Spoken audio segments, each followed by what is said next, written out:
Bem, boa noite. Eu vou tirar a máscara porque eu vou apresentar, mas está todo mundo aqui com os protocolos de máscara. Cada pessoa que eu vou falar vai tirar a máscara e os outros vai colocar a máscara, né? Temos álcool gel e a parte técnica, todos usando máscara, inclusive nossos convidados também. Estão usando máscara, é muito importante isso nesse tempo de pandemia, né? Nesse mal do século que chega.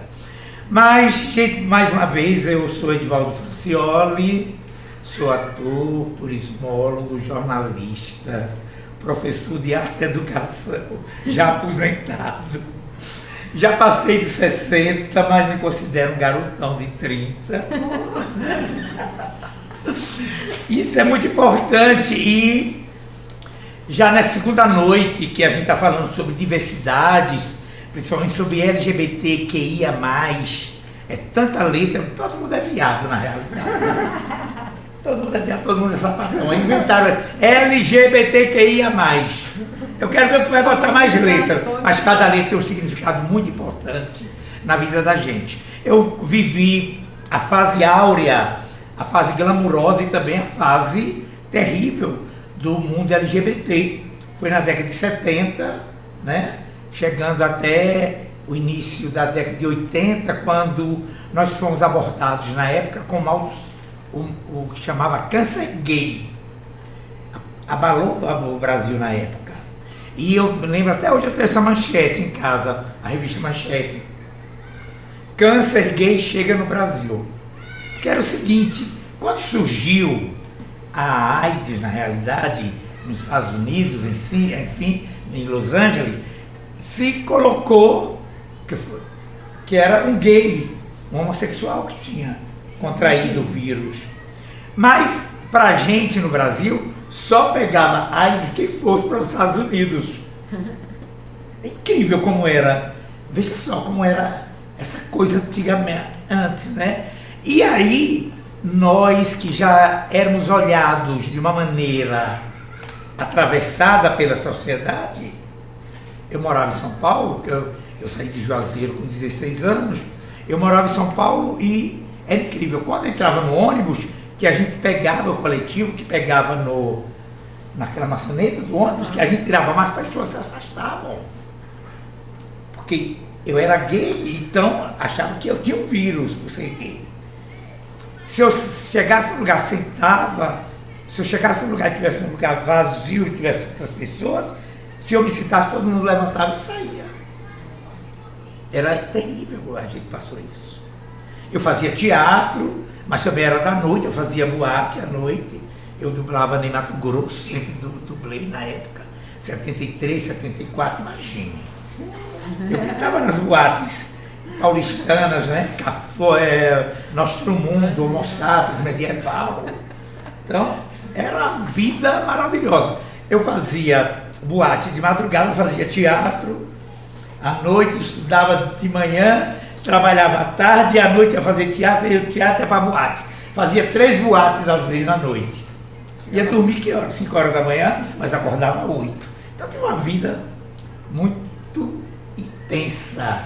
Eu saí de Juazeiro, aí eu voltei para Juazeiro, em 76, que eu fui obrigado a voltar para Juazeiro, porque eu tinha que servir o exército. Como eu estava alistado aqui, eu tinha que vir. Aí me botaram de propósito para servir. Aí que inaugurou em Juazeiro na época, eu quero contar essa história hoje, que eu não contei outra, mas quero contar, que é bom contar para a gente chegar. Aí na época, meus amigos, o que aconteceu? Abriu uma boate chamada O Cafona, era lá em Piranga. E essa boate era a ferversão de Juazeiro. Ia criança de domingo, ia criança à tarde, idosos, e não, na sexta e no sábado à noite era mais para adulto. Mas ia a sociedade toda, uma boate maravilhosa. E eu dublei em Mato Grosso. Saí do tiro de guerra, eu dei serviço até meio-dia no domingo. E domingo à tarde eu cheguei para o dono, que já foi Zé Carlos, e disse: Zé Carlos, eu vou dublar em Mato Grosso. Ótimo. Levei um disco, que era aqueles bolachão. Botei a música, Secos e Molhados, e eu entrei rebolando, magro que sou em dia. E eu entrei rebolando, dançando, e as crianças aplaudindo, todo mundo aplaudindo. Incrível isso, em 78, quem diria, né? Que isso, 73, aliás, 78 não, 73, quem diria? Que e a aceitação, é muito importante isso, porque hoje eu sinto, apesar de toda a abertura, eu sinto que hoje as coisas são mais difíceis, sabe? Eu acho. Naquela época, apesar de tudo, também tinha uma coisa, quando eu assumi a minha condição sexual, foi incrível, porque a primeira coisa que eu fiz foi que as pessoas me respeitassem. Eu me impus para ser respeitado. É tanto que eu saía nas frentes das batucadas aqui em Juazeiro, eu vinha de São Paulo para sair na frente das batucadas, e as pessoas aplaudiam, jogavam confete, serpentina, e até hoje eu ainda sou muito irreverente, eu acho, com meus looks para onde eu vou, né? Então é isso. Mas é interessante a gente lembrar um pouco essa luta do LGBT, que no Brasil começou praticamente em 95 mesmo, né? Quando aquele grupo foi para a Avenida Paulista, que teve aquela primeira passeata, chamava passeata gay, né? Teve, então acho que ali começou, e que era LGBT, né? GLS, gays, lésbicas e simpatizantes. Depois LGBT, mas tudo isso vinha na liga, até anotei aqui, chamada ILGA, que era a Associação Internacional de Lésbicas, Gays, Bissexuais, Transsexuais e Intersex. Foi a 17ª conferência que aconteceu no Rio de Janeiro, em 95, depois do Movimento de São Paulo, né? Então é muito importante isso. E hoje nós estamos aqui na região de São Francisco, e aqui, graças a Deus, estou hoje novamente com o Márcio Velasquez, do Conselho de Cultura, militante, formado em audiovisual, dirige cinema, teatro. Estou aqui com Pedro Granja, grande militante, batalhador, trabalhador, né, respeitado, casado. Né? Falta só aliança, amor. Fica rica. E que vai nos falar sobre a questão do Conselho Municipal, isso é muito importante, Conselho Municipal LGBTQIA+. É muito importante os conselhos para defender a causa, brigar por questões, gente, que nós temos aqui muitos problemas, principalmente de violência contra o gay, a lésbica, o trans. E estamos aqui com a autora do projeto, Kátia Gonçalves, que teve esse estalo para poder fazer esse debate, para que a gente pudesse estar debatendo desde ontem. Foi ótimo a conversa ontem, e hoje vai ser melhor ainda, com certeza. E com a professora Clarice, acertei agora. Ela que é uma grande mulher, doutora, professora da Univasf, artista visual, doutora, mestre em linguagens visuais, pelo programa de pós-graduação visuais da Universidade Federal do Rio de Janeiro. O currículo dela dá para ir passar a noite só falando. E que vai também nos presentear com a sua conversa, a fala dela, que discute, conhece, convive, né, no meio, até com alunos, né, professora?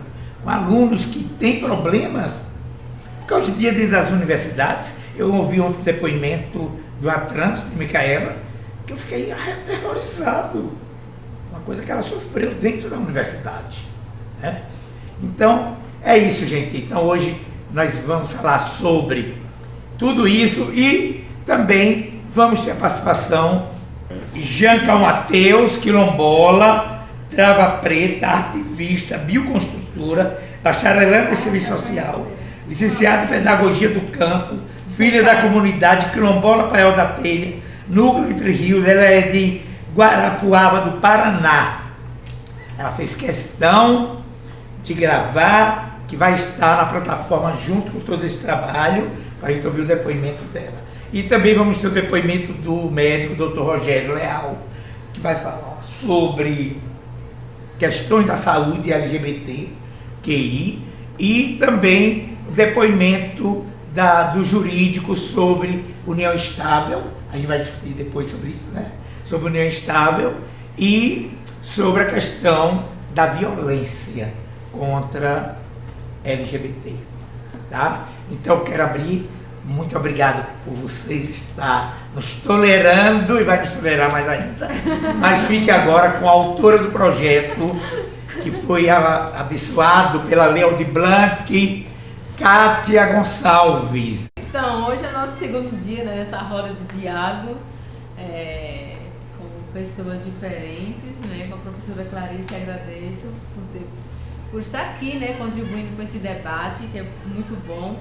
E Pedro lindo, Pedro Grande, que está aqui também, para a gente estar somando aí essas discussões e fazendo a gente refletir mais, né, sobre o nosso papel, sobre o que diz a lei, quais são os nossos direitos, como é que a gente pode estar se fortalecendo para contribuir aí e como é que se diz, chamar a atenção dos nossos governantes, né, dos nossos representantes políticos, para que eles façam políticas públicas que nos libertem.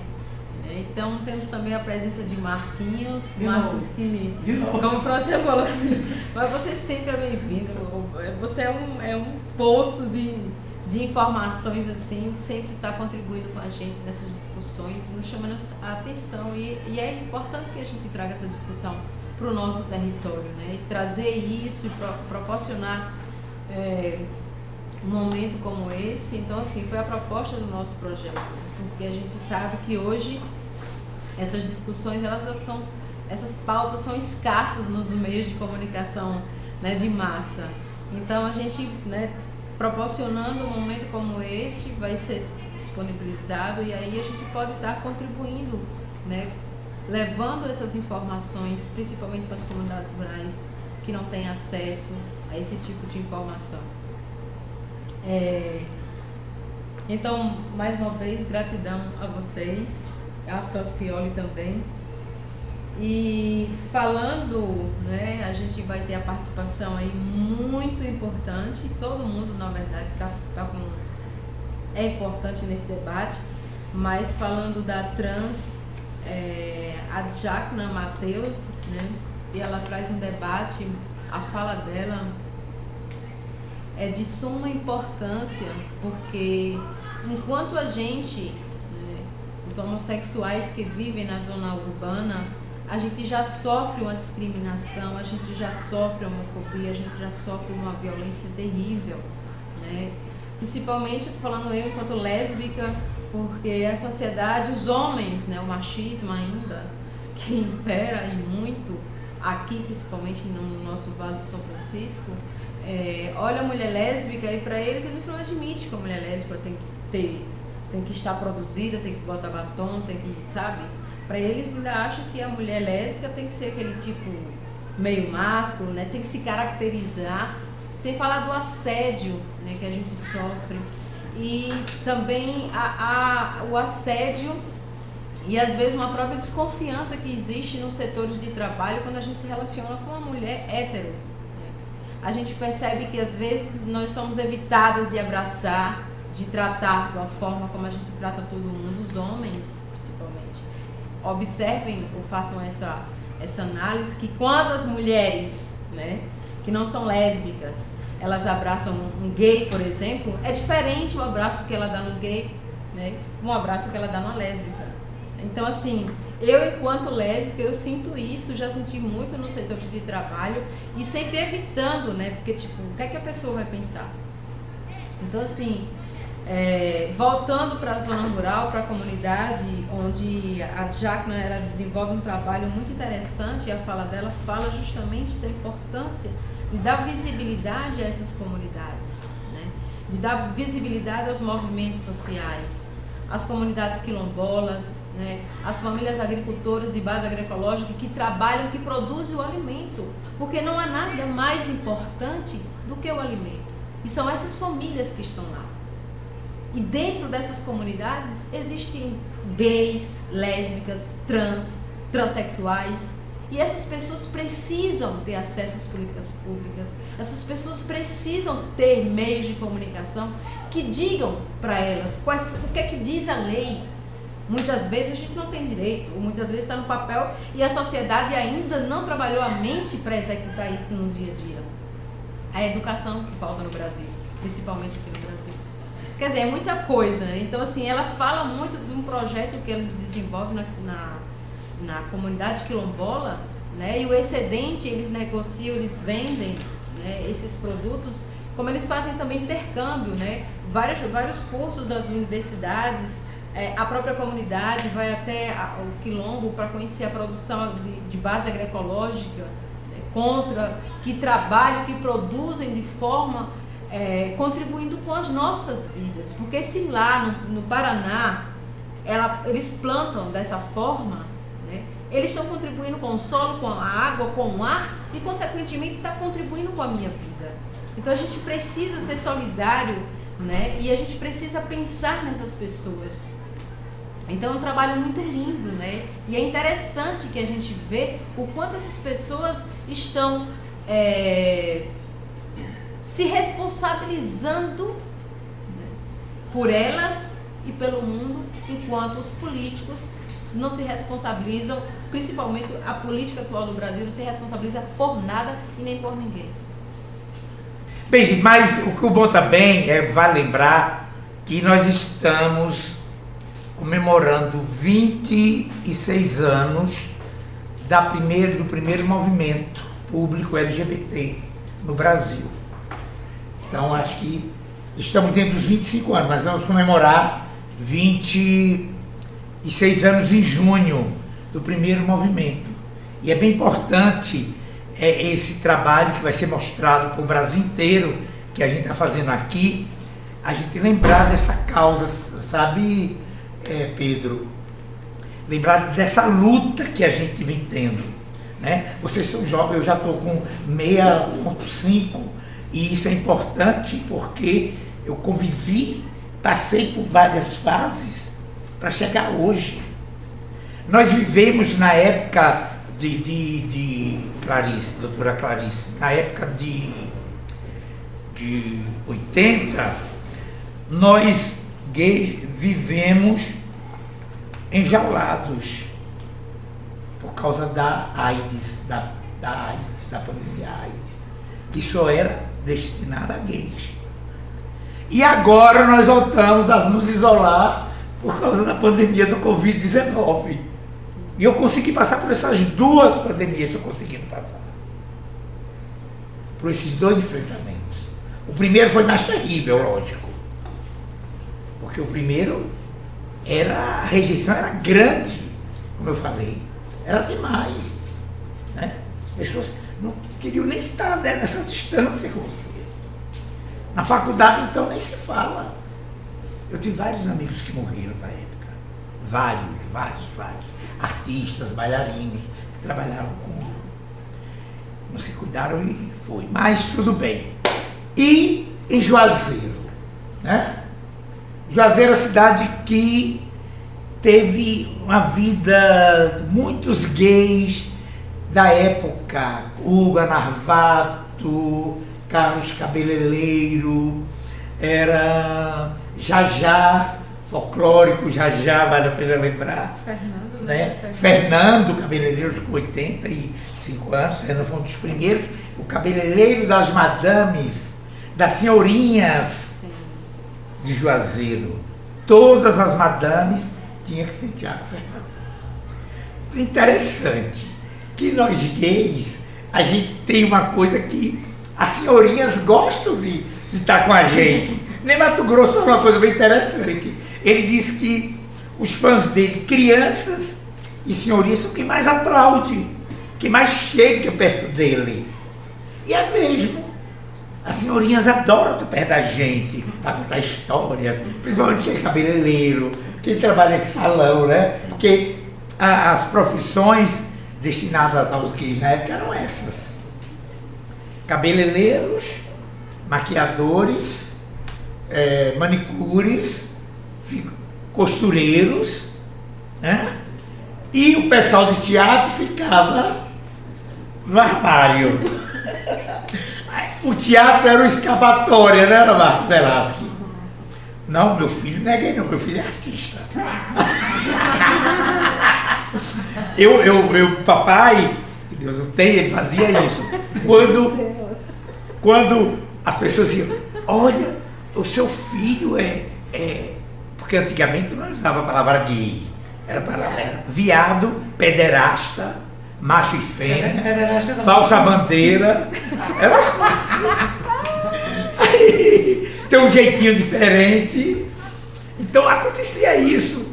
Aí quando falavam isso, quando eu saí, foi um escândalo na época, em 78, só voltando aqui antes de eu pegar a palavra, vale lembrar isso, em 78 tinha uma revista no Brasil chamada Revista Homem.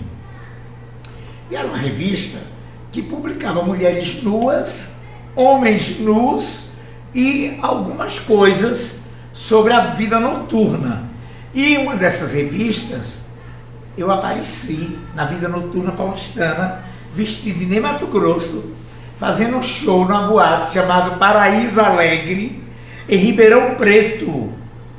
E 2 fotos minhas, até hoje eu tenho isso lá em casa, 2 fotos minhas dentro da revista, e papai trabalhava na Leste, na Rede Ferroviária Federal. Era o homem da Federal, papai.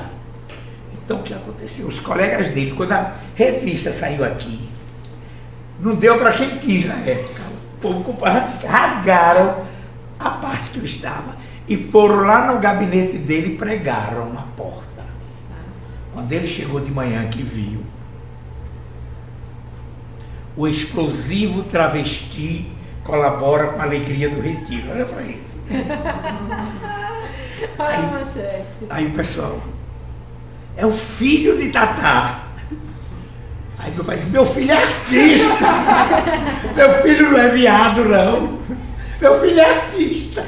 Entendeu? Então, é interessante, tinha essa coisa aqui em Juazeiro, mas o povo respeitava muito, né? Mas isso foram surgindo. Eu achei interessante. Eu vim para cá com uma peça chamada Encantado na época, e foi quando aconteceu o primeiro beijo gay na região, foi nessa época, não foi, Marquinhos? Em 92? Foi em 1988. 88. 1988. Eu vim com uma peça de São Paulo para cá, Ainda lembra a data. no Cine Teatro Francisco. Ainda lembra o dia, 24 de abril de 1988. Olha para isso. E muita gente, muitos jovens que estavam assistindo a festa, se identificou com o meu personagem na época. E se assumiram, doutora. Você acredita no negócio desse? Não é aquilo. Aí testemunha disso. Bem, gente, só para descontrair, papo gostoso, mas é real. E o Conselho Municipal de Cultura, que maravilha. Juazeiro tem um Conselho Municipal de LGBTQIA+. Eu falei cultura, mas é LGBTQIA+.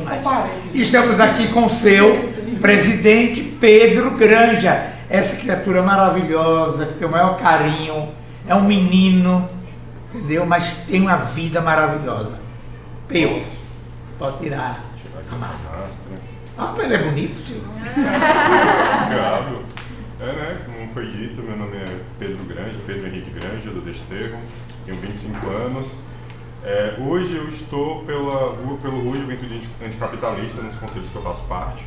Né? Na Casa dos Conselhos as pessoas brincam, dizem que eu sou o cara dos conselhos, que eu participo do Conselho Municipal de Juventude, do Conselho Municipal de Direitos Humanos e agora do Conselho Municipal LGBTQIA+. E assim, eu anotei algumas coisas, mas eu queria falar de um processo muito específico, porque assim, eu acompanho os conselhos desde 2006. E aí a gente veio num processo, a gente não tinha o conselho LGBT, o nosso conselho foi aprovado no final de 2019. É porque o primeiro conselho, na verdade, é 2000. Isso. 2000 surgiu os conselhos. E aí... Ah, sim. E aí, tudo bem. Já tá não se balançar tanto. Sim, para estágio, porque eu sou Inquieto. muito. Eu vou tentar ficar mais... Tá. E, como eu disse, né, o cara dos conselhos faz parte desses 3 conselhos. E assim, eu tenho acompanhado, né, a política do município para as questões LGBT, principalmente desde de 2016. E assim, qual é o papel do Conselho? O papel do Conselho é não só fiscalizar, mas contribuir na política pública e na atuação do Poder Executivo. E os conselhos, eles são paritários. São metade de sociedade civil e metade de governo, que é o que dá equilíbrio ao espaço do Conselho. A partir disso, ok, né, a gente tendo essa ideia, em 2016 eu pude participar de uma das reuniões do Conselho de Direitos Humanos, e o que a gente queria naquele momento era o nosso Conselho LGBT, que a gente não conseguiu. O que a gente conseguiu foi uma cadeira dentro do Conselho de Direitos Humanos naquele momento, uma cadeira LGBT. E hoje eu tenho muito orgulho de ocupar essa cadeira, porque eu acho que a luta, ela se faz passo a passo. E a gente deu, não só eu, porque eu não estava sozinho naquele momento, do mesmo jeito que eu não estou sozinho no Conselho, nós estamos todos e todas juntos, né, nesse processo, e a gente conseguiu, e hoje eu tenho o maior orgulho de ocupar o Conselho de Direitos Humanos numa cadeira que foi um fruto de uma luta coletiva, sabe? E assim, estar dentro do Conselho de Direitos Humanos para ajudar a preencher, né, a cadeira e assim tentar ajudar no avanço das discussões dentro do Conselho de Direitos Humanos para a pauta LGBT, mas não era suficiente, era pouco. O Conselho de Direitos Humanos não cabia os problemas da nossa população, não nos contemplava inteiramente. Uma cadeira dentro de um conselho não era suficiente. E aí a gente continuou na luta até conseguir, né, instrumentalizar o nosso conselho. Na reunião dos prefeitos do estado da Bahia, eles debateram e acordaram que todos os municípios com mais de 100 mil habitantes no estado da Bahia deveria dar início ao seu conselho municipal para direitos dos LGBTs que ia mais. E a gente começou o nosso debate para construir a lei em fevereiro de 2019. E aí a gente, né, teve uma série de reuniões abertas, né, ouvindo todas as pessoas que se colocaram a discutir esse projeto, e depois disso ele foi engavetado. Foi engavetado, passou alguns meses engavetado, até que no dia 2 de dezembro ele foi aprovado e aí nós tivemos o nosso conselho de fato, né, ele se deu início. Mas assim, tem sido bem complicado, né, porque foi dezembro de 2019 e a gente vem aí com março, coronavírus e pandemia e a gente não... Eleições. Sim, a gente não conseguiu de fato dar a atuação que o nosso conselho merece, essa é a verdade. Mas assim, nós estamos, né, reorganizando o conselho, mudou, como 50% sociedade civil e 50% governo, a partir do momento que mudou a gestão, a gente vai ter uma mudança agora em todos os conselhos. E o LGBT não podia ser diferente. E a gente está aí, né, esperando que o governo, né, inclusive eu já fiz essa pressãozinha, se isso for para público, antes deles terem, né, já mandado os nomes, peço desculpa, mas até agora não mandaram, então por favor, né, a administração pública substitua o nosso conselho, que a gente está precisando disso para poder andar, porque só com a sociedade civil não se faz um conselho, a gente precisa dos conselheiros do governo. E a gente tem as últimas reuniões, até Francioli participou, e a gente está em mente de construir o Plano Municipal LGBT, que é um plano com uma série de ações para serem implementadas nos próximos 10 anos, que cuide da nossa população, que trate dos nossos problemas.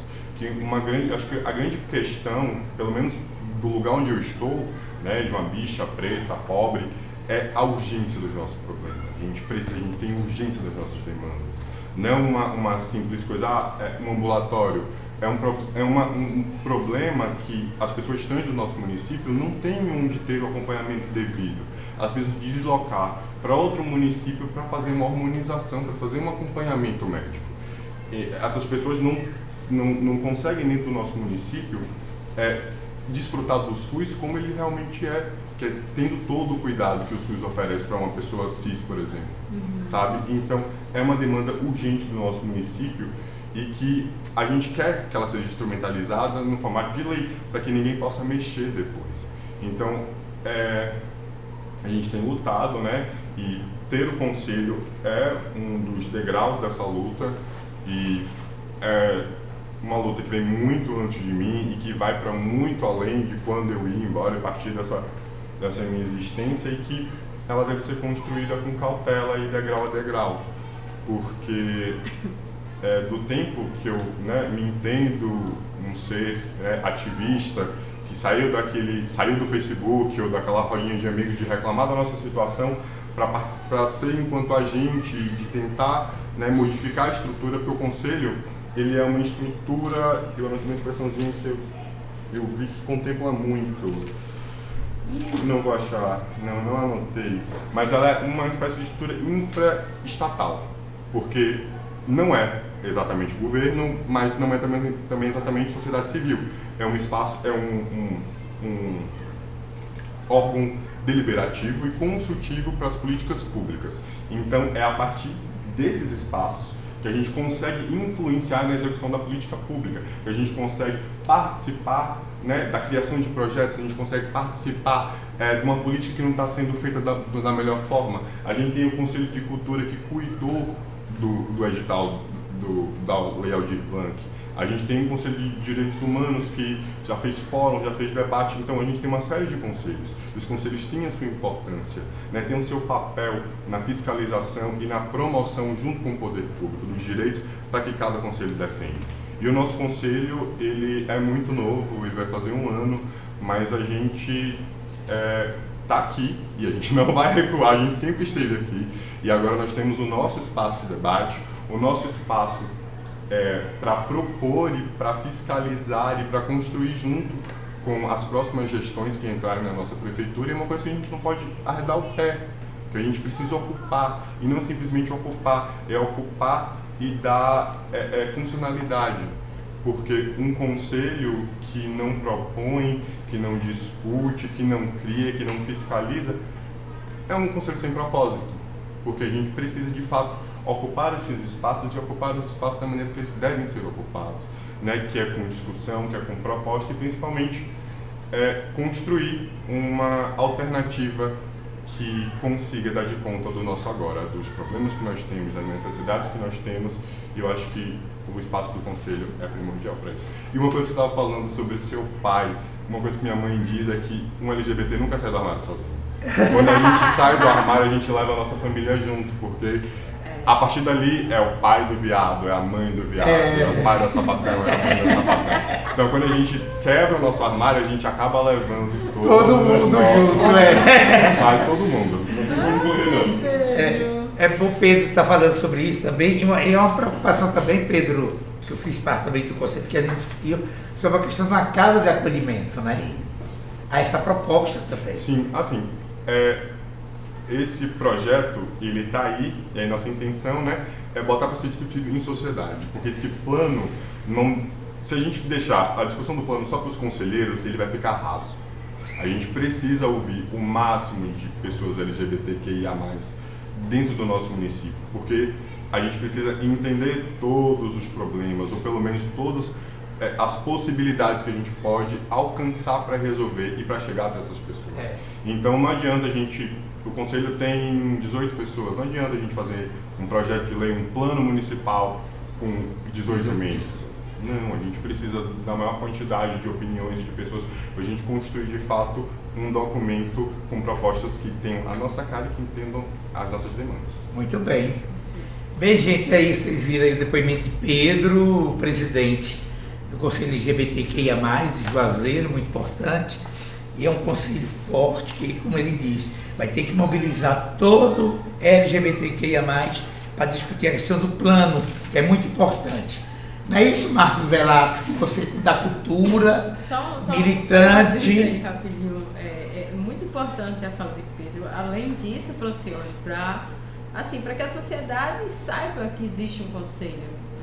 Porque independente de você ser gay, lésbica, você é ser humano e você é político. Nós somos políticos e entender desses movimentos, das associações, dos conselhos, o que está acontecendo no nosso bairro, na nossa sociedade, isso é importante que a gente faça parte, que a gente possa entender. Então, assim, porque às vezes o conselho né, tem as suas ideias, está fortalecida, mas a própria sociedade fragiliza o processo. Sim. Porque não há uma pressão, né, com os políticos, não sabem nem reivindicar. Com certeza. E acho que vai ter que mexer muito, viu, Pedro? Vamos ter que mexer com muita gente. Sim. Né, Marcos Velasquez? Então, vocês estão falando aí de conselho, a gente precisa entender que os conselhos são instâncias, né, de escuta da sociedade civil. Hoje há uma preocupação muito grande, pelo menos no tocante ao Conselho de Cultura, a orientação que vinha do Ministério da Cultura quando implementa as políticas culturais, organiza o sistema de cultura, e entre o sistema de cultura está o Conselho de Cultura, né? A grande preocupação é que a maior parte dos membros dos conselhos seja composto pela sociedade civil. Por quê? Nós temos um problema com o governo. Quando os conselhos são presididos pelo governo, se você é presidente e representa o governo, você representa uma instância, um órgão governamental. Então, a viabilidade das ações do governo, do conselho, podem ser aí embargadas. Mas quando a sociedade civil está organizada e ela assume um conselho, ela assume as propostas do conselho, a possibilidade dessas propostas irem adiante, serem aprovadas é muito maior, porque a sociedade civil, quando organizada, ela tem mais força para pressionar o governo. Então, assim, é muito perigoso quando você diz 50% da sociedade civil e 50% do governo, você tem um número aí paritário que é perigoso. Então, você tem 70% da sociedade civil e 30% do governo, aí a sociedade civil sai em vantagem. Agora, é preciso que esse conselho, essa sociedade aí que está participando dessa instância de escuta, fiscalização, deliberação, que o conselho é importante para isso, que nenhuma política é voltada ou para a cultura, ou para a educação, para a saúde, e principalmente agora desse desmonte das políticas sociais, é perigoso você ter um conselho com 50% do governo e 50% da sociedade civil.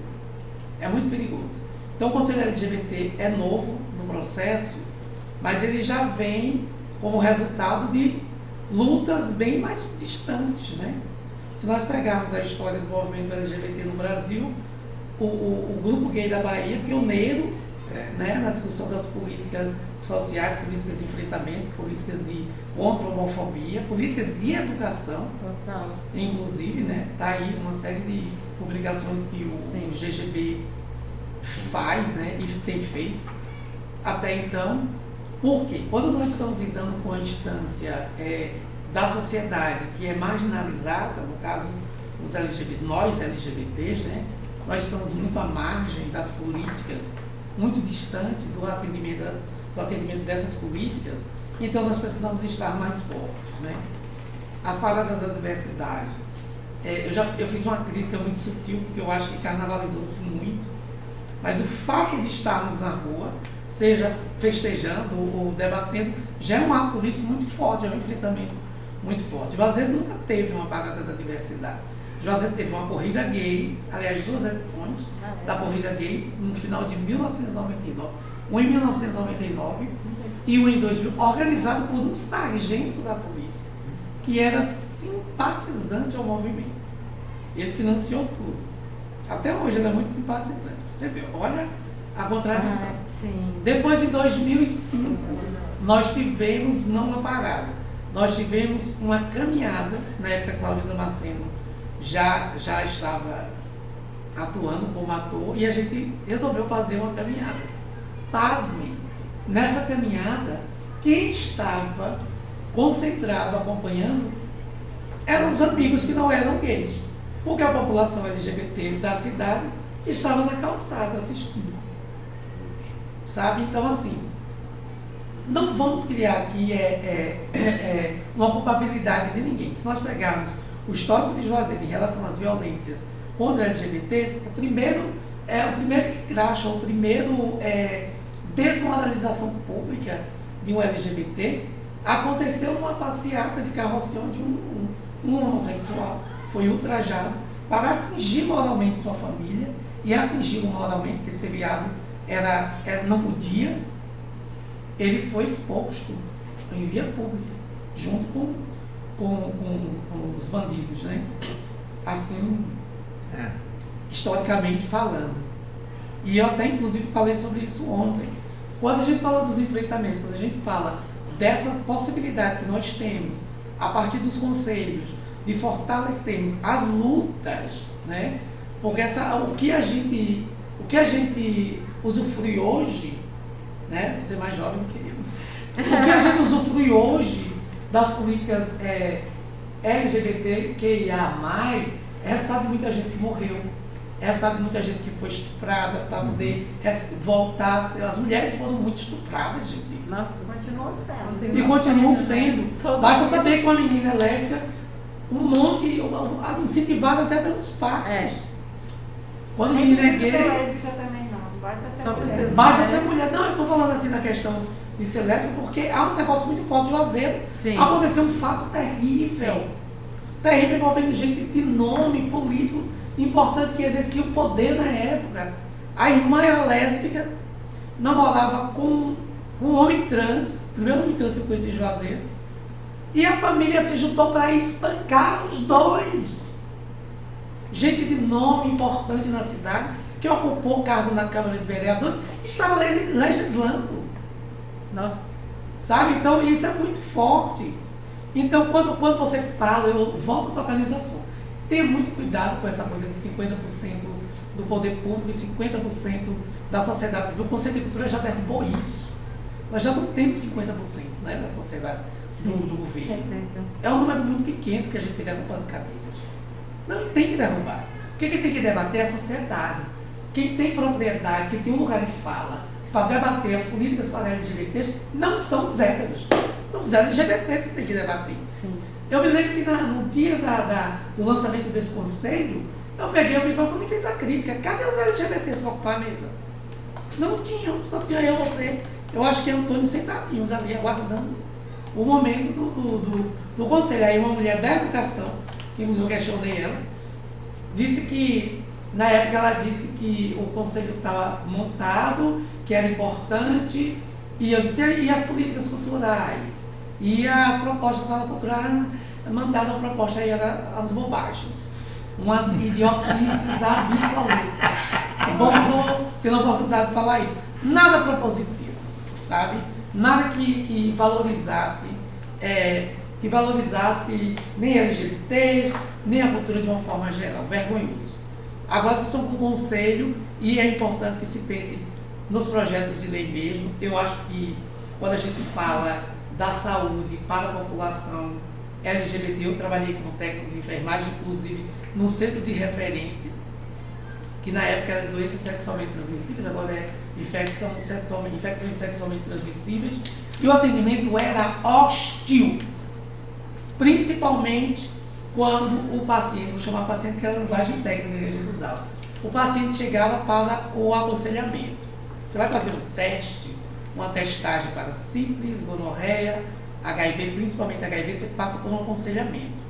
Aquele aconselhamento é uma tortura, porque ele aponta, olha, você, porque tem uma vida assim, você tem muitos parceiros, você tem muitos, você sai com todo mundo, você tem 3 jeitos, você não falam com essa clareza, mas lhe apontam dessa forma. E quando você faz o teste, é como se você estivesse ali condenado.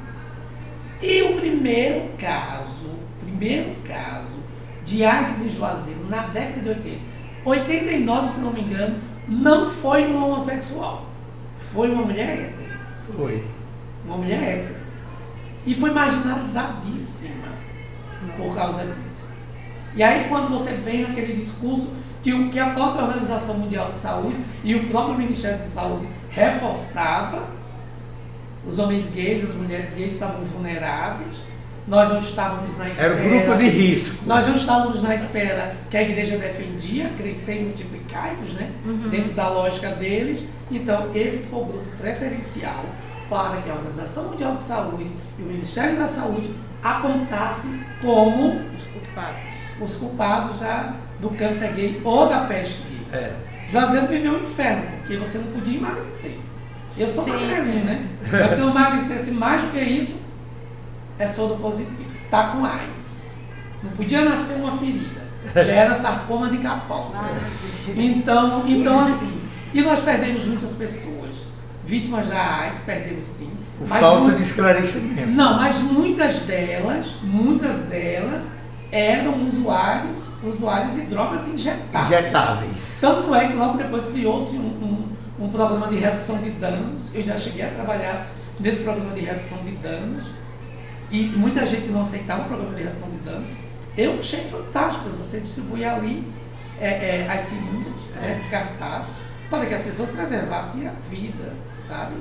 Então, assim, os casos que eram de heterossexuais que foram cometidos pelo HIV, esses eram escondidos. Geralmente homens muito importantes. Alcancei muito isso.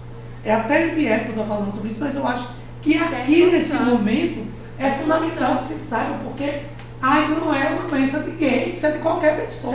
Claro. Sabe? E aí o que acontecia? Essas pessoas eram preservadas. Os outros eram encaminhados para o tratamento, distribuíam ali, na época já tinha um AZT, distribuíam um AZT, uma droga terrível que ia deprimir as pessoas. E isso aconteceu muito. As pessoas que nós perdemos, vítimas do HIV, pelas relações sexuais, foram muito poucas. Muito poucas. Muito poucas. A maioria que foi Diante desse- apresentada. E outra, os casos de HIV que cresceram em Juazeiro é porque nós atendíamos cidades como Remanso. Quem não tinha colégio de fazer o teste no COAS em Petrolina, vinha fazer o teste aqui com a gente, se fez aqui, nós notificamos como sendo casos da cidade, sabe? Então isso é muito preocupante.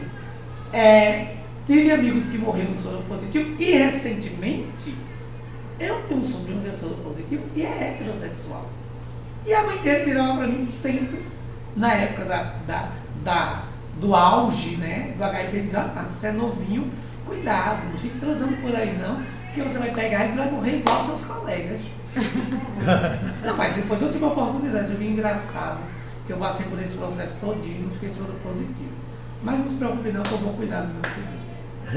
E ele era hétero, preconceituoso, homofóbico, violento, terrível. Aí, tá vendo? Sabe? Então, assim, é preciso ter muito cuidado, Pedro. É preciso, quando vocês entram num conselho como esse, é fortalecer o conselho. As chamadas públicas são fundamentais. Eu me lembro de 2 conferências LGBTs que houve aqui. Uma que foi um fracasso absoluto, foi realizado em 2007 pela Secretaria da Saúde do Governo do Estado, e quem administrou essa conferência foi a Diretoria Regional da Educação, que não tinha pegada nenhuma, nem tinha relação com o público LGBT, que as escolas nem aceitavam os meninos homossexuais, né? Era motivo de redirecionamento do comportamento. Né? Houve muito isso. E a segunda, que já foi na gestão, né, do governo Isaac, que essa teve uma visibilidade. Aí eu pergunto, as propostas ali elencadas nessa conferência, são elas? Porque são conferências que aglomerou pessoas para debater, para pensar políticas para a comunidade LGBT. Essas propostas, elas devem estar nesse plano de vocês. Por exemplo, o Conselho Municipal de Cultura, nas conferências, coletou várias propostas e, a partir dessas propostas, construiu um plano. Esse plano deve ir de novo para a escuta popular, porque é preciso que a sociedade, a própria legitime, né? A comunidade artística legitime. A mesma coisa eu acredito que deva ser pensado com o Conselho LGBTQIA+, né? Se existe a proposta desse ambulatório, inclusive a gente tinha pensado, o próprio Conselho de Cultura tem pensado uma vez num centro de acolhimento, e briguei várias vezes. Por que tem um centro top e não tem um centro de acolhimento para aqueles meninos, aquelas meninas que são expulsas de casa, que não tem para onde São ir, muitos, viu? que não tem para onde ir, as travestis que moram na rua, sabe? Então moram no quartinho Ou moram 2x2. Não tem emprego, porque não vamos cair nessa ilusão de dizer tem emprego para travesti. Não tem. Não tem, porque se você. Existe uma normatização também do que é um comportamento do homossexual aceitável. Se você vai numa loja pedir emprego e eu sou uma travesti e vou pedir, eu posso ter muito mais capacidade técnica que você, eu posso ter até uma graduação, mas você vai ocupar o meu lugar, porque para aquela empresa você representa melhor o tipo de comportamento sexual dentro da homossexualidade que eles julgam aceitável, sabe? Isso é fundamental. Então, esse centro de referência é uma necessidade. Agora, ele precisa ser pensado de uma forma que quem administre não sejam aqueles héteros normativos que estão ali dominando, que estão ali dizendo o que você deve fazer. Isso é importante que se pense. Mas é fundamental. Eu, quando saio do Conselho de Cultura, quero estar no Conselho LGBTQIA+. Eu também, lógico. Bem, gente, Marquinhos falou muito bem sobre essa questão do atendimento à saúde, né? Principalmente para o LGBT, que é mais. Eu quero também aqui só lembrar, gente, que o tema da campanha da fraternidade esse ano é bem interessante. E dentro do tema tem um capítulo que fala sobre o cuidado com LGBT. Não que o arcebispo teve, né? Mas, escute, sei. Mas aí padre Fábio de Mello, que ele é o defensor, ele disse, está na Bíblia, dai a César o que é de César e a Deus o que é de Deus. Então ele diz que não tem nada que é religião, está se metendo com a questão da união estável, que isso é coisa jurídica, que isso é coisa do povo, do homem. Mas a gente tem que entender que quando a igreja se mete, ela quer manter um controle de natalidade. Então é isso que dentro da campanha da fraternidade foi colocado esse capítulo, e eu estou muito assim, porque ele, padre Fábio de Mello, está muito atento a isso. Eu acompanhei, então ele está dizendo que dá acesso que é de César a Deus que é de Deus, está na Bíblia. Então ele diz que todo mundo é filho de Deus, todo mundo é filho de um ser benéfico, entendeu? Porque nós, homossexuais, somos traçados filhos do demônio, né? Eu não gosto muito de discutir religião, porque eu leio muito Nietzsche. Gosto muito do anticristo, então assim... Bem, depois que nós ouvimos Marco Velasco falar sobre a questão da saúde, das questões da HIV, doenças sexualmente transmissíveis, nada melhor do que a gente ouvir o que tem Dr. Rogério Leal para falar sobre a preservação, sobre essas questões da saúde do LGBT em nossa região. Com vocês, Rogério Leal. É claro que nós teremos hoje também o depoimento da mulher trans, de Jancai Mateus, que é quilombola, trava preta, ativista, bioconstrutora, bacharelanda em serviço social e licencianda em pedagogia do campo, filha da comunidade quilombola Paiol da Telha, núcleo Entre Rios. Ela é de Guarapuava, Paraná. Vamos ouvir o seu depoimento. Olá, axé. Eu sou a Jancai Mateus, tenho 25 anos, sou filha da comunidade quilombola Invernada Paiol de Telha Fundão. Essa comunidade se encontra na região centro-sul do estado do Paraná, cidade de Guarapuava. Somos a primeira comunidade a ser reconhecida e titulada também aqui no estado. Venho através desse vídeo trazer algumas contribuições, considerações a partir da minha trajetória para contribuir, né, com o projeto Semana da Diversidade, coordenada pela Kátia. É muito importante a gente estar fazendo essas pontes entre movimentos, entre estados e cidades, para a gente poder ver que também estamos atuando em muitas frentes, em muitos lugares, tanto espaços territoriais quanto subjetivos. E estou muito agradecida também por poder compartilhar um pouquinho da minha trajetória. Então, eu sou a Jan, como eu falei, sou uma travesti quilombola, preta, artivista, sou artista e ativista, sou artista da dança. Coordeno atualmente um coletivo chamado Bajubá, que é um coletivo de sujeitas e sujeitos LGBTs de Guarapuava.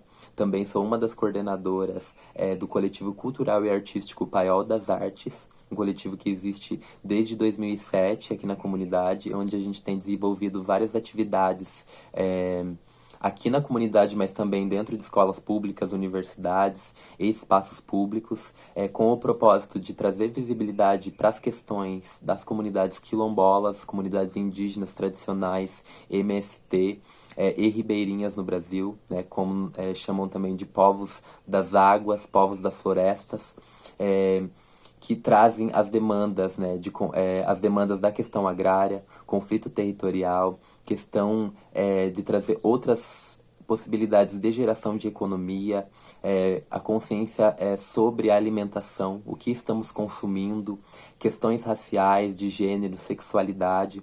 Então, nós temos um espaço físico aqui, o nosso barracão cultural, onde nós recebemos alunos de escolas públicas, universidades e grupos autônomos, onde eles vêm para a comunidade. Nosso projeto é Um Dia no Quilombo, para ter um pouquinho da experiência do que é uma comunidade quilombola atualmente e todas as questões que perpassam essas pessoas que vivem nessas comunidades, né? Que são os povos negros, os povos afro-brasileiros, descendentes de povos africanos que foram escravizados no Brasil. Então, falar um pouquinho da minha trajetória perpassa por esse processo de construção também do que é o Brasil, construção também do imaginário social coletivo do que são as pessoas negras, as pessoas pretas no Brasil. Nós somos diversas, nós somos plurais, nós somos múltiplas, né? Os povos negros que vieram do continente africano eram muitos, com as suas formas de falar, de ler o mundo, de reconhecer o mundo, de se manifestar e fazer no mundo. Então, e que foram colocados todos em um barco, né, e foram generalizados como os pretos, como os negros, ou como os afro-brasileiros.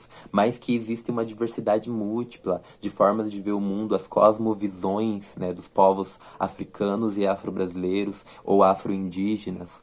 São muito diversos, muitas formas de falar, muitas linguagens, muitas religiões, muitas filosofias. Então, eu falo como quilombola preta, travesti, mas que não é o intuito naturalizar. Não posso falar por todas, mas que estamos ocupando espaço por todas.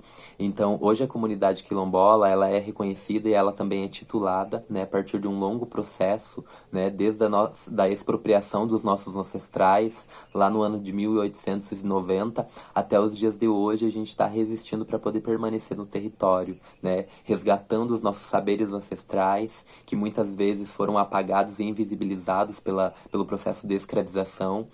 E nós temos diariamente tentado resgatar esses saberes ancestrais a partir dos mais velhos, pela oralidade, né, pelos símbolos, pelos signos, né, os saberes de cuidado com o outro, das relações comunitárias, como a gente se relacionar em comunidade e conseguir construir, né, processos emancipatórios, processos de construção de autonomia desses sujeitos e sujeitas. Então, hoje eu também, falando um pouquinho pela minha área de formação, eu estou no último ano de serviço social, de bacharel em serviço social, estou no primeiro ano de licenciatura em pedagogia do campo, e também me formei em balé clássico, contemporâneo e jazz pelo Teatro Guaíra, em Curitiba. Então tenho atuado nessas frentes, tanto quanto mobilização social, no ativismo da causa LGBT, mas também no movimento negro, como comunidade quilombola, e também pensando outras perspectivas na geração de economia, de renda, empreendedorismo social, e também a produção de alimentos. Como nós, como comunidades quilombolas, temos nos articulado para pensar a soberania alimentar, que é uma bandeira do MST, mas que também nos contempla como comunidade quilombola, porque nós, como povos tradicionais, nós pensamos a terra como parte de nós, né? O nosso corpo como um território, a terra como parte do nosso corpo. Nós cuidamos da terra porque a terra também somos nós. Nós somos a água, nós somos a floresta, nós somos a fauna, nós somos a flora, nós somos tudo isso que nos rodeia, todo esse espaço territorial também somos nós. O meio ambiente também somos nós. Então, as comunidades pensam para além de uma construção do externo, dos espaços físicos, mas como a gente vai se construir, construir como seres humanos, como sujeitos e sujeitas, mas pensando no nosso espaço no entorno, nas águas, nos rios, nas florestas, nos animais. Porque a gente tem visto diariamente, né, os desmatamentos, os incêndios, né, as barragens que estão estourando. A gente tem visto que esses sistemas que se dizem desenvolvimentista, né, que sempre está falando de um desenvolvimento, um pseudo-desenvolvimento, né, nós como comunidades tradicionais que lidamos com a terra, vivemos da terra e para a terra e com a terra, nós questionamos essa base. Porque essa base de produção econômica, ela é numa matriz capitalista, burguesa, que nós chamamos, enquanto movimento, né, de luta pela terra, contra, né, esse sistema que é agro-hidro-mineral negócio, que são o agrotóxico, né, a produção de monocultura, que a base dela é com agrotóxico, então não pensa na terra como um ser vivo, só desmata para poder produzir monocultura, poder produzir gado, né, e com muito agrotóxico, e a gente está vendo, tem estudos que comprovam que o agrotóxico já está nos leites maternos, já está no sangue humano e também está causando muitos problemas assim de saúde, cânceres e tumores. Então é uma problemática também de saúde, para além, né, das comunidades, que vai interferir na vida social, que vai afetar a vida social nossa como um todo, né, como uma nação, como um mundo, como um planeta. A gente, esse sistema capitalista que só pensa, né, na superprodução e lucratividade, né, e sempre guardando muito, sempre guardando muito dinheiro, guardando muitas riquezas, mas sem pensar no futuro. E esse futuro somos nós, a juventude, são as crianças. O que as crianças vão beber? De qual água essas crianças vão beber? Será que nós vamos ter reservas naturais para poder preservar as fontes de água, os lençóis freáticos, os mares, os rios que ainda restam? A gente tem visto os ataques na Amazônia, um reflexo de todos esses sistemas que foram criados e também repassados. A gente precisa então também de uma educação para essas crianças, para entender o que é o meio ambiente, entender que nós somos o ambiente, nós somos esse todo, né? Pensar novas estruturas de urbanização, né, que sejam mais socioeducativas, que sejam socioeconômicas, né, e socioambientais, porque a gente tem que pensar também a sociedade integrada ao meio ambiente. Então, também tenho pensado nessas políticas públicas para povos tradicionais, políticas socioambientais, que pensem o ser humano também integrado ao meio ambiente. E nessa perspectiva, nós aqui como comunidade nos organizamos na metade do ano de 2020 com um grupo de produtores aqui da comunidade, pelo menos 10 produtores aqui, produtores agroecológicos, produtores de produtos, hortaliças, temperos, condimentos orgânicos aqui. E o que a gente produz de excedente, nós colocamos em uma lista. Essa lista a gente criou um documento online, a gente envia esse link para os amigos pelo WhatsApp, Facebook, né, as redes que a gente tem, e a gente entrega esses produtos, né, num dia da semana.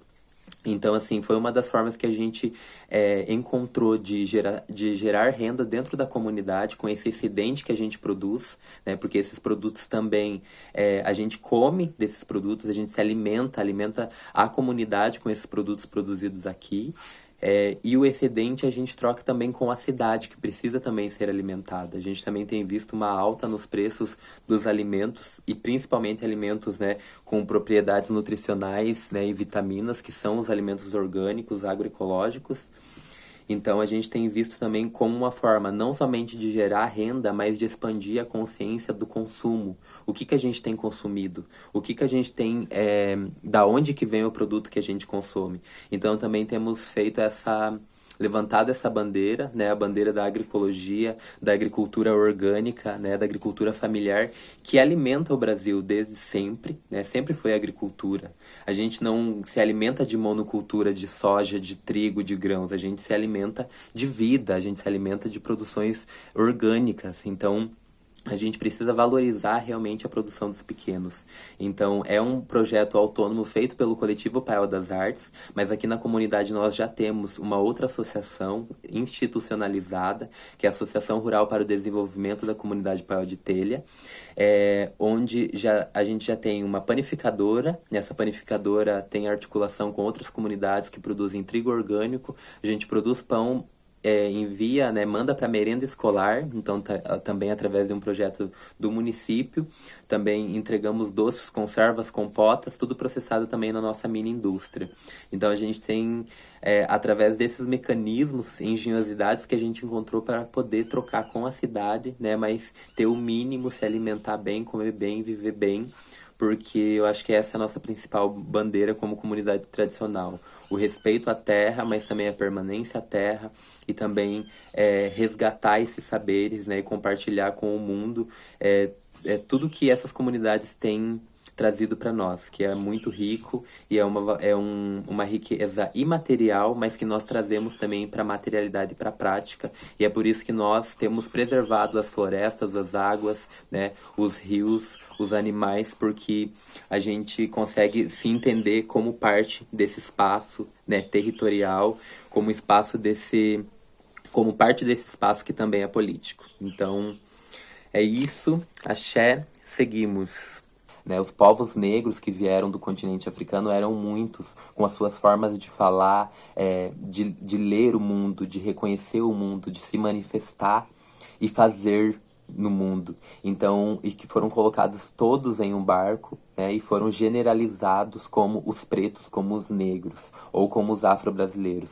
Mas que existe uma diversidade múltipla de formas de ver o mundo, as cosmovisões, né, dos povos africanos e afro-brasileiros, ou afro-indígenas. São muito diversos, muitas formas de falar, muitas linguagens, muitas religiões, muitas filosofias. Então, eu falo como quilombola preta, travesti, mas que não é o intuito naturalizar. Não posso falar por todas, mas que estamos ocupando espaço por todas. Então, hoje a comunidade quilombola, ela é reconhecida e ela também é titulada, né, a partir de um longo processo, né, desde da expropriação dos nossos ancestrais, lá no ano de 1890, até os dias de hoje, a gente está resistindo para poder permanecer no território, né, resgatando os nossos saberes ancestrais, que muitas vezes foram apagados e invisibilizados pelo processo de escravização. E nós temos diariamente tentado resgatar esses saberes ancestrais a partir dos mais velhos, pela oralidade, né, pelos símbolos, pelos signos, né, os saberes de cuidado com o outro, das relações comunitárias, como a gente se relacionar em comunidade e conseguir construir, né, processos emancipatórios, processos de construção de autonomia desses sujeitos e sujeitas. Então, hoje eu também, falando um pouquinho pela minha área de formação, eu estou no último ano de serviço social, de bacharel em serviço social, estou no primeiro ano de licenciatura em pedagogia do campo, e também me formei em balé clássico, contemporâneo e jazz pelo Teatro Guaíra, em Curitiba. Então tenho atuado nessas frentes, tanto quanto mobilização social, no ativismo da causa LGBT, mas também no movimento negro, como comunidade quilombola, e também pensando outras perspectivas na geração de economia, de renda, empreendedorismo social, e também a produção de alimentos. Como nós, como comunidades quilombolas, temos nos articulado para pensar a soberania alimentar, que é uma bandeira do MST, mas que também nos contempla como comunidade quilombola, porque nós, como povos tradicionais, nós pensamos a terra como parte de nós, né? O nosso corpo como um território, a terra como parte do nosso corpo. Nós cuidamos da terra porque a terra também somos nós. Nós somos a água. Mas, voltando, só para ressaltar isso, e agora vamos ouvir a palavra da nossa mestra, nossa doutora, Clarice. Depois de tudo que você ouviu aí, o que você diz, o que você nos aconselha. Oh, meu Deus. Antes eu queria agradecer, né, o convite da Cátia Francioli. Eu fiquei até muito surpresa, porque não me considero assim uma ativista, mas aí depois refletindo melhor eu vejo que sou. Porque, enfim, sou professora da Univasf, né? Eu cheguei aqui em 2013, vim do Rio de Janeiro e estou ouvindo as histórias achando muito interessante, porque também vocês estão me contando coisas da cidade que eu não vivi, né? E é importante ter esses depoimentos históricos. Eu acho que Juazeiro não trata da sua memória, né? E eu acho que isso é importante. Eu fiz um trabalho eu sou professora de pintura e de arte urbana na universidade. Sou sapatão, assumida. Cheguei aqui assumida, até com um pouco de receio, porque eu não sabia como é que ia ser isso, mas nem considerei voltar para o armário. Tive bastante trabalho para sair, eu tenho 42 anos agora. Eu tinha 27 quando eu saí do armário. Mas cheguei pisando devagar. E tenho uma filha de 14 anos. Tenho uma filha de 14 anos. Ela chegou aqui com 6 anos de idade. Eu saí do armário e a minha filha nasceu. Então, quando ela nasceu, eu já era bem sapatão. E foi interessante essa vivência com ela, porque eu lembro de quando eu contei pra ela que as pessoas achavam esquisito mulher namorar mulher, ela ficou, ué, por quê? Aí ela ficou surpresa, né? Pra você ver como é uma questão de educação. E aí vou falar um pouco também das nossas vivências na cidade, como é que foi, não sei. Eu coloquei ela na escola, falei que eu era sapatão na escola, faço questão sempre de dizer. Aí a diretora, a professora da escola falou, mas não tem problema. Tá. E aí minha filha estava brincando no recreio, com 6 anos ainda, e as crianças começaram aquela coisa de, é viado, ele é viado, não sei o que, xingando, né? Uhum. Aí ela colocou a mão na cintura, ela falou, e qual é o problema de ser viado? A minha mãe é gay, vocês sabiam? E aí, minha filha? Mas eu fiquei tão orgulhosa. Imagina a cabeça dessas crianças na hora. Não, imagina, virou, eles ficaram chocadíssimos. Mas assim, hoje, depois dessa mesma escola, ninguém se chamava de viado como xingamento. Tá vendo? Então assim, eu acho que ela é ativista. Com a idade que ela tinha, ela já estava sendo ativista. Porque as mudanças são feitas assim. Sim. Né? Fiquei orgulhosíssima. Tá? E outras coisas que ela passou e tudo, mas ser assumida na universidade, eu também eu gostaria muito assim de ter visto os meus professores do curso de artes assumidos também, porque eu fiz o curso de arte e não conhecia, não tinha essa representatividade, não tinha essa referência. Acho que por isso que eu demorei tanto para sair do armário também. Porque você não se vê representado. Eu lembro que eu não via, nem sabia que isso existia. E uma vez eu vi 2 mulheres se beijando na rua. 2 meninas até, mais novas que eu. Gente, aquilo me fez Então assim, beijem na rua, sabe? Porque a gente também fica com medo, né, da reação da família, dos parentes e das pessoas na rua. E acaba que enfim, eu vejo que é uma obrigação você servir de exemplo para essa geração, sabe, que veio. Eu até cobrei da minha tia, que também é sapatão, mas eu me desembusti primeiro. Falei, poxa, minha tia, eu tive que sair antes de você, aí, ó, sai dessa armário aí também. Aí, depois ela acabou saindo, enfim. Agora já tem um primo também, então é uma coisa que, assim, vai aumentando. E eu vejo as amiguinhas da minha filha agora também, né? Muito mais à vontade, assim, para conversar, para chegar, para falar sobre. Estou pensando em abrir um centro de acolhimento lá em casa, né? Porque, assim, depois que eu fui perceber que eu moro no Vale dos Homossexuais, né?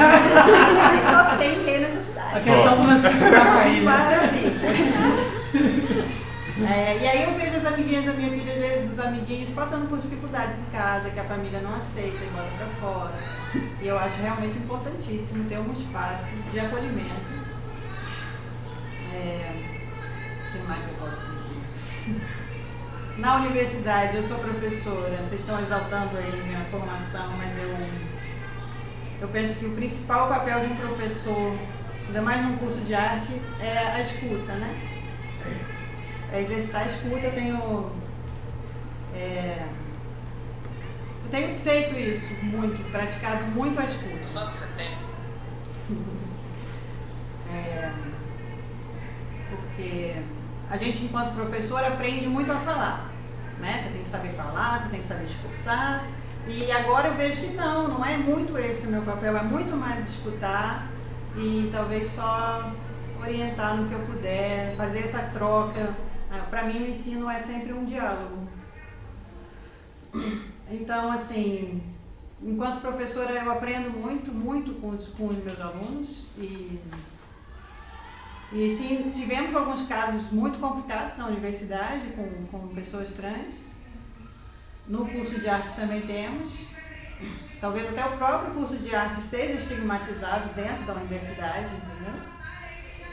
Mas vamos lidando aí com os problemas e aprendendo sempre assim, esse novo vocabulário, né, que você usa. Ciências Sociais e Artes Visuais.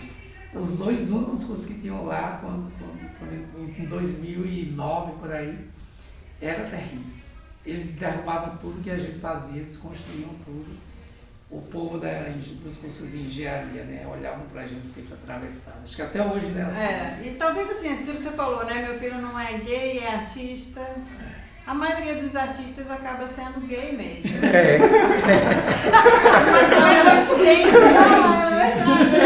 Mas assim, é porque eu acredito que você que sofre opressões, passa por muitos problemas, e inclusive é muito silenciado na sua infância, então talvez isso gere um incentivo, de repente, a você revidar, porque eu acho que você assumir e se afirmar como artista também sei lá, o que eu ia falar, agora me perdi. Faz parte da luta, né? Não, assim, você foi a vida inteira oprimido e silenciado, e aí quando você assume a sua veia artística e se expressa, né, você está ali também se reafirmando enquanto pessoa, enquanto ser humano, exatamente, se representa. Exatamente. Você se recusa a ser representado pelos outros da maneira como eles querem. Então aí você tem a sua voz e agora eu vou falar. E é isso. Tem essa coisa, só complementando, até você falou a questão. Lembrando agora, quando eu estudava teatro em São Paulo, logo que eu saí daqui, que aqui só tinha faculdade de agronomia. Em Juazeiro, a formação de professor em Petrolina. E eu disse, eu não vou fazer uma coisa nem outra, eu não nasci nem para ser agrônomo, nem para fazer pedagogia. Eu quero ser ator, quero ser artista, quero fazer teatro. E eu fui para São Paulo com 16 anos, saí no ônibus da São Luís, ou da Bonfinense, como era o nome? Montijo Bonfinense. No ônibus. Era o ônibus que tinha na época, só tinha ônibus, tinha avião. E eu fui em São Paulo estudar na USP. E nós, do curso de teatro da EAD, éramos totalmente marginalizados. O pessoal de medicina, de direito, de engenharia, passava longe da EAD. A gente almoçava em restaurantes, tinha o CRUSP, que era onde a gente morava, que era a residência de quem não tinha casa em São Paulo. O estudante que chegava no interior morava no CRUSP. E lá no CRUSP, inclusive, Elmo Aureliano foi meu colega também, lá na época que Elmo fazia letras. E no CRUSP tinha a ala dos viados, que era o pessoal de teatro. Era chamada ala dos viados. Você que faz medicina, não passe por lá. Você vai se contaminar. Era desse jeito. Mas aí que tá. Aí você vê na televisão, né? Os viados, atores, atrizes, agora estão se assumindo. Como é importante que isso seja feito. E o quanto que eles tiveram que se esconder por tanto tempo. Tantos anos. Né? Você viu Lulu Santos? Esperou quantos anos? Quase 200, né? Entendeu? Marco Nanini também. Marco Nanini. E tantos. As mulheres, né? Sim. Quantas se assumiram? Eu sempre achei as mulheres mais corajosas. Sim. Sempre achei as mulheres mais corajosas. Gente, eu acho que era todo mundo muito enrustido. A Camila Pitanga. Aquela Miss Maia. Ela não saiu do armário, ela foi tirada do armário. Verdade. Quem? A Daniela. Ah, sim, foi tirada. Tirada, a pulso, viu? Não tá. Foi a pulso. Mas é importante. Foi, tá ótimo. Mas é importante o que Clarice traz experiência familiar, né? Esse diálogo. E aí eu lembrando que na época, eu casei com um homem, né? Casei bem jovem, casei com um homem. Sou da comunidade, eu sou do interior, né, de Curaçao, sou de Poço de Fora, que é o melhor lugar do mundo. Tinha 14 anos. Tinha 14 anos. Eu fui padrinho do casamento, olha só. Meu Deus. E foi, Fui padrinho do casamento numa segunda-feira de carnaval. Casaram em pleno carnaval aqui. 14 anos, você 14 anos. Ela verdade. tinha 14 e o marido. E aí, e aí o que acontece, né? A importância do conhecimento, a importância de você estudar, a importância de você saber dos seus direitos. Isso eu acho que a gente, enquanto gay, sabe, a gente precisa também olhar, acordar, né, para isso também. A gente não pode se anular da sociedade, a gente não pode se anular, né, por mais triste que seja a nossa realidade, por mais que a gente sofra de todas as formas, mas a gente tem que buscar o conhecimento, porque ele nos liberta de muita coisa. Então eu saí de uma comunidade rural, né, sou filha de pai agricultor, vim para aqui morar em Juazeiro, né, casei com um homem, né, e essa mesma coisa, o Clarice, olhei para a menina e foi automático, né, e a partir dali acabou. Então assim, para a sociedade, para a minha comunidade, que até então não sabia, não existia isso, não existia, ninguém falava, né, tipo, e quando falava era sapatão, era como se fosse uma doença, cuidado, se afaste, né? E foi muito difícil para mim, porque eu já tinha um pai, né, mesmo casado com a mãe, com a família toda negra, né, era um pai que era totalmente racista, né? Então quando aconteceu aquilo, que eu vi, né, que rolou o primeiro beijo, que eu senti uma transformação muito forte dentro de mim, daquele dia por diante eu falei, acabou. Então assim, e pra minha família foi um baque, porque era aquele casal exemplar, que trabalhava com arte, né, que era tudo muito livre, que era um casamento, sabe? E eu não quis saber disso, eu não quis saber de absolutamente nada, né? Menos idade, mas a própria dificuldade da vida me fez ter muito discernimento do que eu queria, do que eu quero, na verdade, ainda.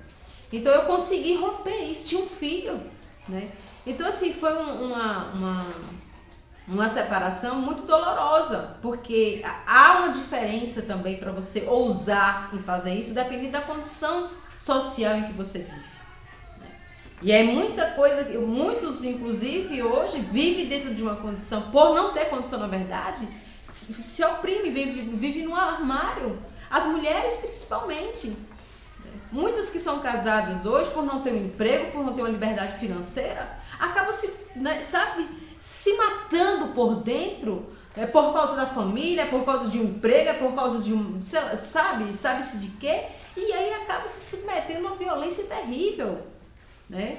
Que a sociedade nos violenta, mas a gente se permitir a gente fazer isso com a gente mesmo, sabe? Eu acho que a gente precisa também começar a se observar enquanto isso. Eu tive muito apoio da minha família. Assim. Eu também. Claro que passei por problemas. Eu também. A minha família também. Eu enfrentei alguns problemas, mas eu fui acolhida pela minha família. Eu lembro que quando eu falei pra minha mãe, ela falou, mas você vai contar pra todo mundo? Porque ela estava preocupada com o namorado dela na época.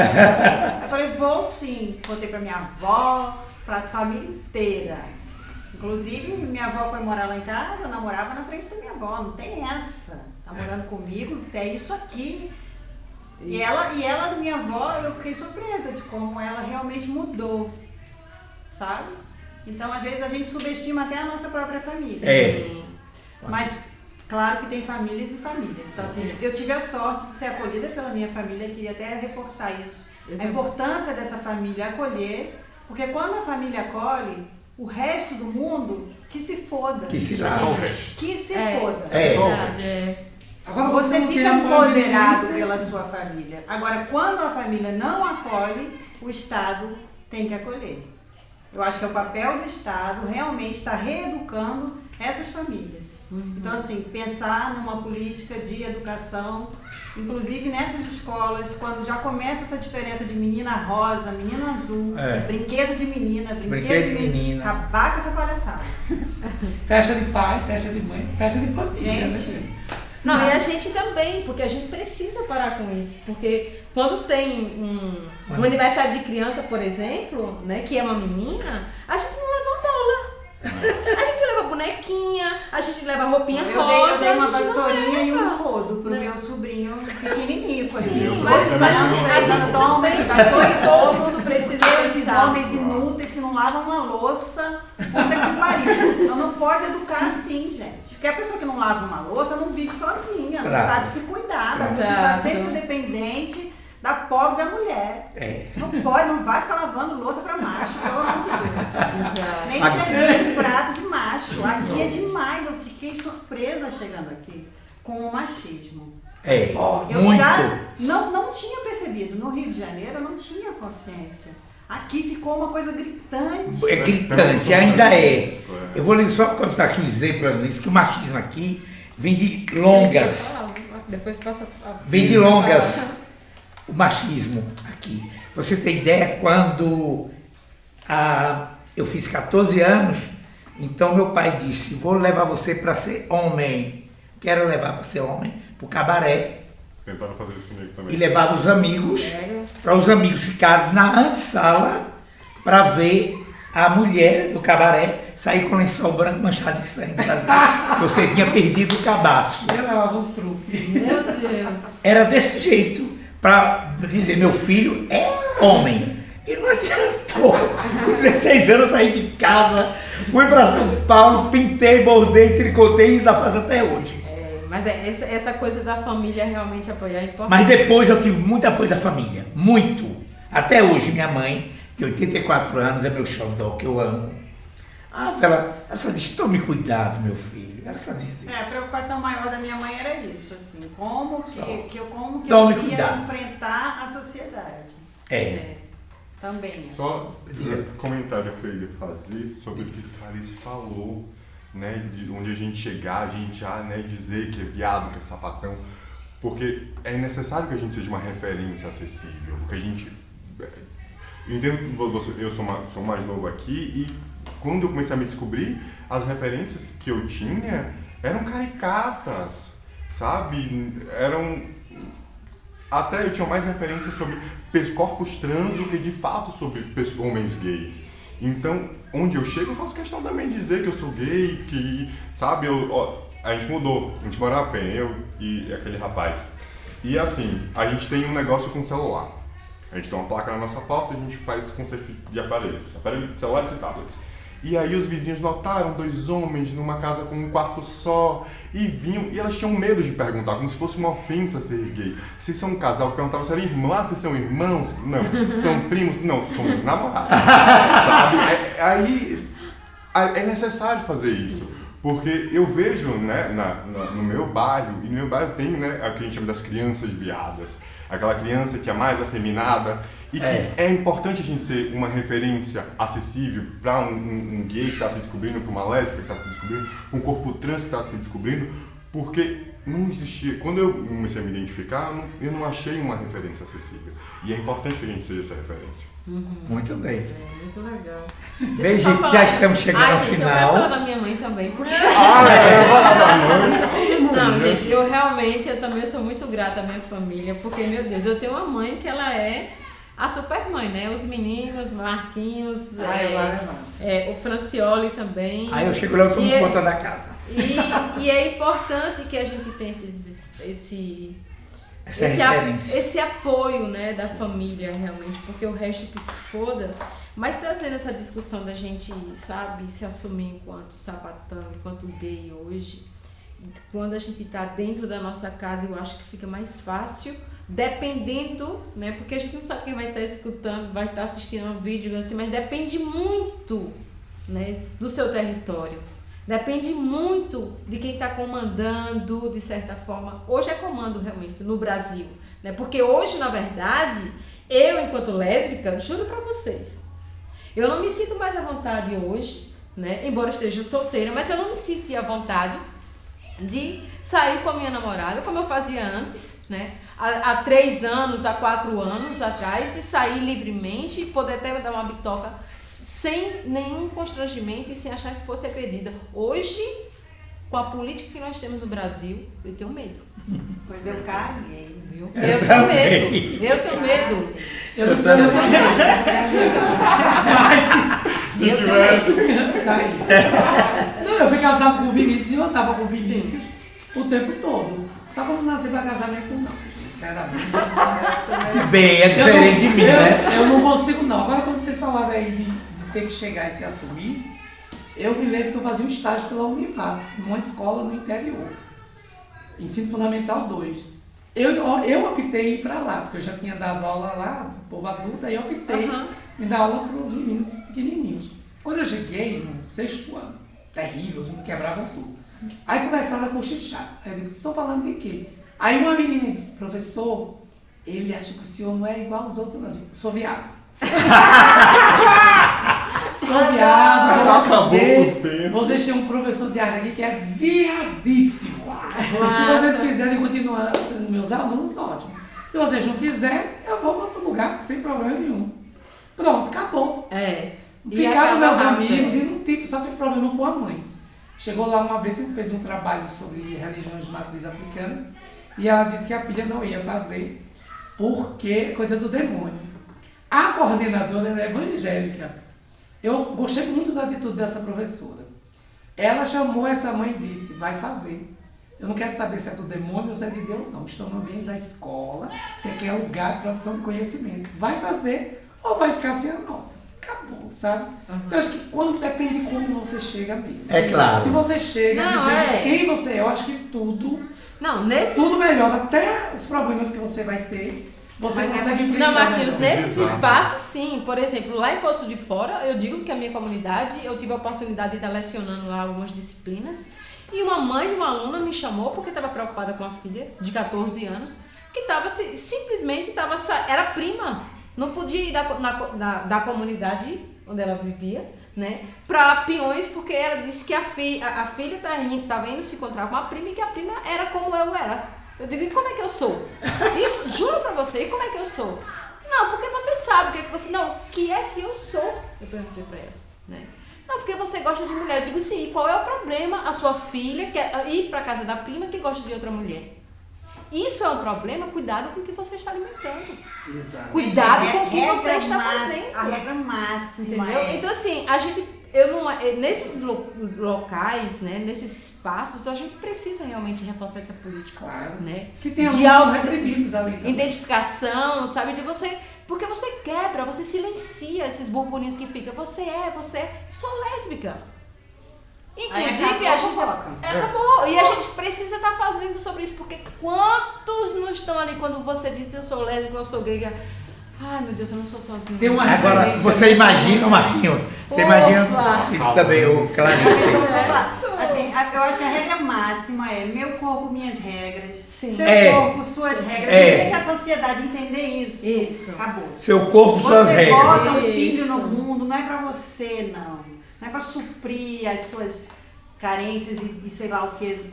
Você põe o filho no mundo pro mundo. Pois Prepara pro mundo, gente. Até hoje as pessoas não tá questionam. Dizer como é que tem que ser o cabelo da criança, qual é a roupa que a criança tem que usar, porque, pelo amor de Deus. Até o time, né? Já comprou a camisa do time. Eu voltei no Vasco. Eu me lembro que eu era criança, meu irmão me deu uma camisa do Vasco. Eu disse que ia ser mais caindo e flamenguista. Veja só, essa coisa é bem interessante quando você fala, por exemplo, eu sou pai de um homem de 37 anos, né? Que é professor de biologia, inclusive. E foi uma loucura, porque eu fiz já assumido. Eu tinha um caso, eu era casado com um paulistano, que fazia comigo a peça Encantado, com ator. Então é interessante que e eu tive meu filho, que eu queria ser pai, mas sabendo que ele foi criado sabendo que eu era gay. Claro. Aconteceu com ele estudava na escolinha aqui em Juazeiro, e Recanto do Pequeno Príncipe, e quando falaram para ele tinha parece 6 anos, porque eu já era todo mundo sabia que eu era gay. Eu dava aula no Colégio Dom Bosco com todos os meus alunos, hoje são médicos, Rogério Cordeiro, Rogério Leal, outros são juízes, já são todos informados, e sabiam que eu era gay, no colégio diocesano, tradicional. Eu chegar de São Paulo para dar aula de artes numa escola salesiana. Você imagina. E eu fazer o primeiro show do Dia das Mães, eu dublava em Mato Grosso para aquela família tradicional todo dia de Juazeiro e Petronila. Imagina os paradigmas que foram quebrados aí. E quando eu tinha 6 anos, aconteceu o mesmo com a sua filhinha. Que chegaram para ele e disseram, seu pai é gay? Ele disse, é. E daí? Vocês pagam as contas dele? Porque o meu pai é trabalhador e ele paga as contas dele com 6 anos. Nunca mais os coleguinhas trataram do assunto. Agora uma coisa que eu achei engraçada. Tratou ele bem. A minha filha veio, não lembro a idade, ela chegou, mãe, eu gosto de menino, tá? E meu filho gosta de menina. Tudo bem, minha filha, eu te aceito. Não tem problema, você pode gostar de menino. Não é uma coisa boa? Não é. Gostar de homem é um castigo. Tá vendo, gente? Hoje o papo foi maravilhoso, descontraído, falamos de tudo. Isso aqui é muito importante. Muito obrigado a todos. Aproveitem, questionem, comentem, deem seu parecer, saiam do armário, escancarem as portas e venham conviver com a gente nesse mundo maravilhoso que é o mundo de todas as cores. Um beijo para vocês.